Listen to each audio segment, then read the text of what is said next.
Josh George here. ACC college football preseason preview, preseason predictions for college football coming up here. Starting in the Atlantic Division with Syracuse. Look, the Syracuse Orange were 5-7 last year with 3 games that were within 3 points last season, including a game against Clemson. They returned running back Sean Tucker, who had over 1,000 yards last season and led the Syracuse to number 1 in rushing in the ACC last season. But Dino Babers is only 29-43 at Syracuse.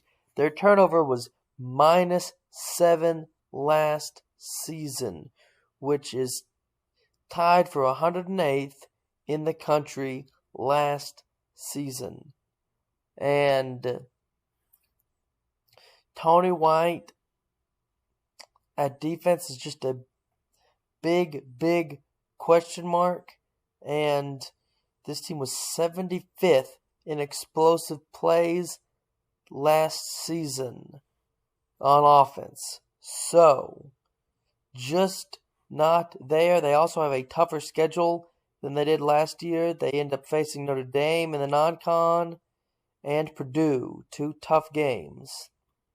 Ultimately, I forecast the Qs at 4-8 and 2-6 in conference play.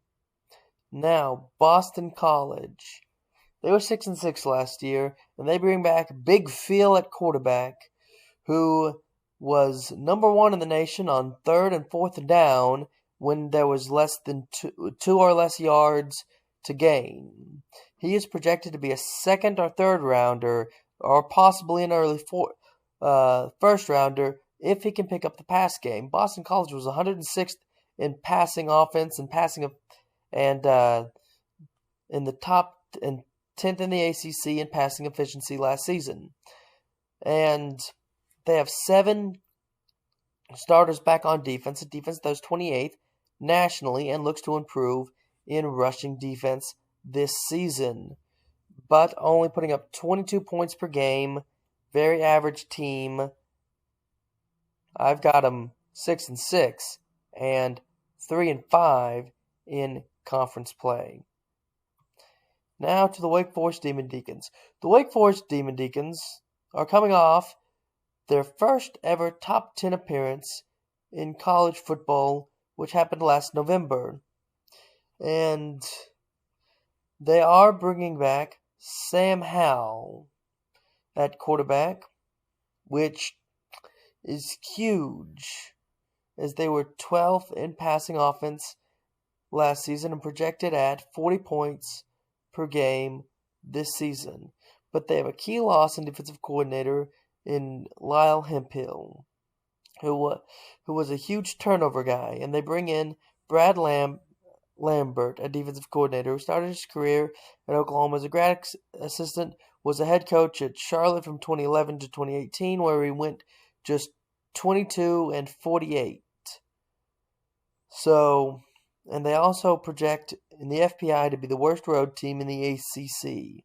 So this defense is going to have a lot of question marks.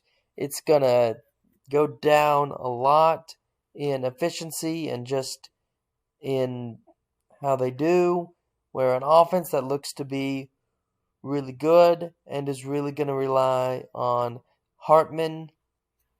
It's just a team that did so well last year, seemed to almost get lucky, if there's such a thing, with the ball really bounced their way. Some of those closer games, but I've got them 7-5 this year and 3-5 in conference play. Now, Florida State. 7 starters back on offense, 7 starters back on defense on a team that was 5-7 last year. And 90% of their offensive line production returns, and most of them are sophomores. A position that they were 119th last season, and one of the worst teams in field position in the ACC last year. So they really struggled at offensive line, and they really struggled in special teams. but they are 20th in the nation in the 247 talent composite and 35th in defensive efficiency last season. So can their talent rise to the occasion? The problem is their talent really isn't evenly distributed. How good are those O-line going to be? Are they going to improve? Are they going to rise to a level that they need to be? That's my biggest question. That is why I think that they will be 5-7 and 3-5 in conference play. Now, Louisville, a team that was only 76th in rushing defense, which is where they will need to improve with their 7 starters coming back on defense. They were only 6-7 because of that last season, including a bowl loss to Air Force. Their biggest key is quarterback Malik Cunningham, who over the last 3 seasons has averaged 2,541 passing yards last season per season. And per season, over 3 seasons, over the last 3 years, he has averaged 707 rush yards per year. Talk about a dual threat guy. Seriously, going to be a huge factor. And all of their offensive linemen, starters, are coming back for another year at Louisville. So an offense that has a chance to really build around Malik Cunningham, going to use him like a Lamar Jackson type, same kind of offense, quarterback centered. Definitely going to be all about him.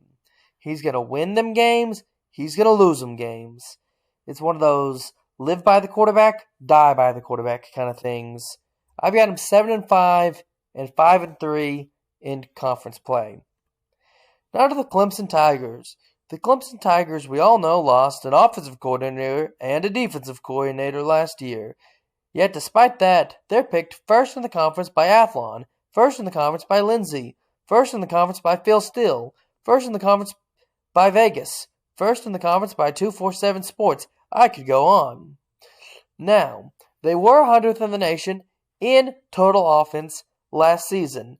And of course, despite Dabo's confidence in DJ, that's his last name, Brandon Settler has decided to say that he will be willing to make a change in game if necessary, when necessary.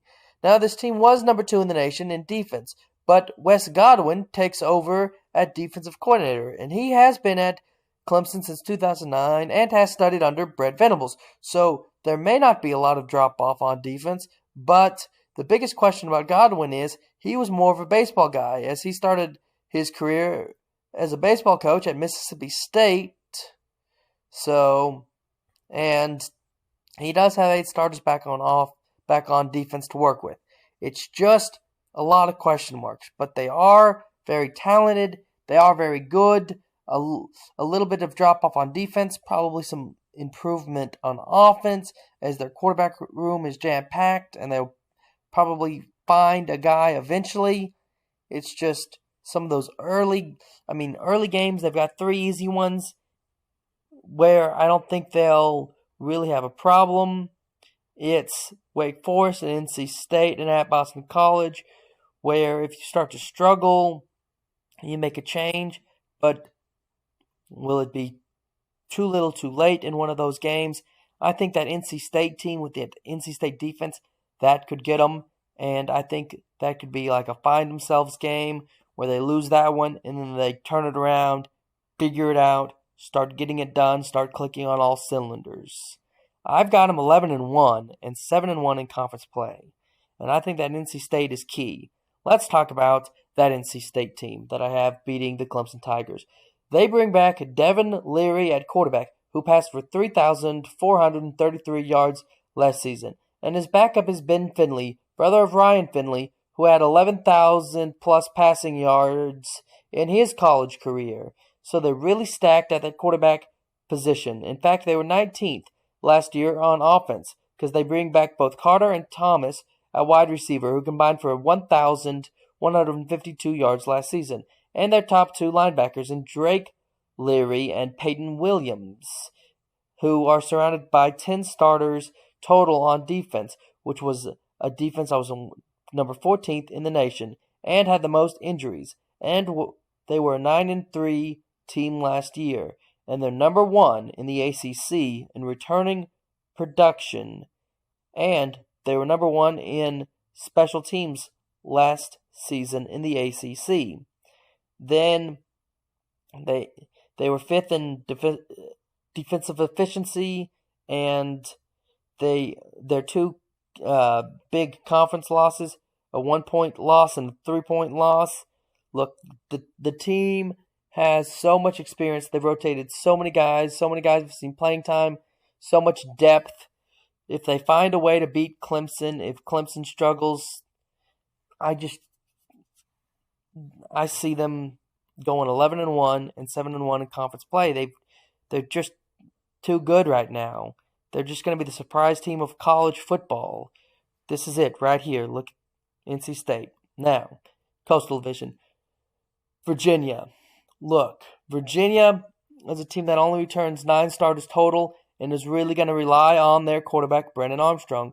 They're number 2 in the nation in passing yards, number 2 in the nation in passing attempts. Like I say, going to really rely on him passing the ball. Also, a big difference in home and away in the FPI. But they were dead last in the ACC in some defensive categories, and are projected to be 123rd in the nation on defense. It's just not a recipe for success. I've got them 5-7 and 2-6 in conference play. Georgia Tech. Well, Jeff Collins is 9-25 and averages 3 wins per year, with 2 starters back on offense and 2 starters back on defense. Even though Jeff Sims has been quoted in articles that he has NFL talent, both an NFL arm and NFL speed, this Georgia Tech team has never won back-to-back games under Jeff Collins, head coach. So Jeff Collins will likely get fired this year. I think they might win back-to-back games, though. I've got them 3-9 and 2-6. Now, Virginia Tech, a team that was 6-7 last season, 4-4 in conference play. They only racked up 23 points per game last year and were 41% on third down conversions. A team that just could not finish drives and could not get it across that last line. They, however, were 30th in defense efficiency and are looking to improve that this year. They're trying to bring back the lunch pail mentality, lunch pail defense. I've got them 7-5 and 3-5 in conference play. Duke, the team another surprise team, I think. They got Lyle Hemphill, who's teaching LSU safety techniques and defense. They're gonna have a play the ball defensive back mentality. He pairs with Rob Smith, and they're kind of going to be co-defensive coordinators. Athlon projects them to go from -7 in turnovers to +3. That's triple in production. And their biggest problem was they were 126th in finishing drives on offense. Well, Mike Elko, new head coach, is going to try to fix this. He's going to try to find a quarterback. He thinks Jordan Moore might be that guy, but looking for a game manager that can just get it across the last line. They also have a nice early schedule. Temple's a very winnable game, North Carolina A&M, and at Kansas. All 3 games that they can win in the non-con. Win a couple home games, get that turnover margin up. If it triples, they triple in production from last season. I've got them 6-6 and 3-5 in conference play. North Carolina Tar Heels. Look, it's all about the coaching staff here with North Carolina and Mac Brown. Look, he's brought in some better coaches. I know they lost Sam Howell, but they're number 2 in recruiting, including bringing in Zach Rice and Travis Shawn, 2 5-stars. And Josh Downs is projected to be the number 1 receiver in the ACC this season. And they have a really good receivers coach in Looney Galloway. They're also bringing in Gene Chizik at defensive coordinator to kind of turn around this defense. And their O-line coach is their biggest key, Jack Brooknell Jr., who will likely start 2 freshman on this offensive line. So he's going to have to earn his money. I think this team could be well on their way. A lot of young talent. I've got them 7-5 and 4-4 in conference play. Now to the Hurricanes. Look, Mario Cristobal comes in and he pairs with Tyler Van Dyke at quarterback. And they were number 3 in the ACC in the field position battle. They also bring in Josh Gaddis, who is offensive coordinator. And it's not an expedition unknown here, as he has 21 4-star players on this offense, according to 247. And this defense has 2 5-star guys in James Williams at safety and Leonard Taylor on the D-line. So, and their big tight end, Will Mallory, has talked about the big culture changes as he's the senior leader tight end. I'm just buying into what I'm reading about him. I've got him 9-3 and 6-2 in conference play. Now Pittsburgh. Look, Pittsburgh was 11-3 last season, has 8 starters back on offense and 7 on defense. And despite losing Kenny Pickett, Narduzzi is going to have a defense that really rolls and an offense that could be good with either Sloves or Patty leading it. And they were 18th in explosive plays on offense, 20th in explosive defense. I've got them 8-4 and 6-2 in conference play. Now the conference championship. Look, there is a talent discrepancy and an experience discrepancy between NC State and Pittsburgh. I think it'll show on this field, and I think with a one-loss NC State team, they're really going to be fighting to prove something to the committee, to prove something about the ACC, and I just think that they're going to put one on Pittsburgh, wind up 12-1, and sending Pittsburgh to 8-5. I'm Josh George. This was the ACC preview.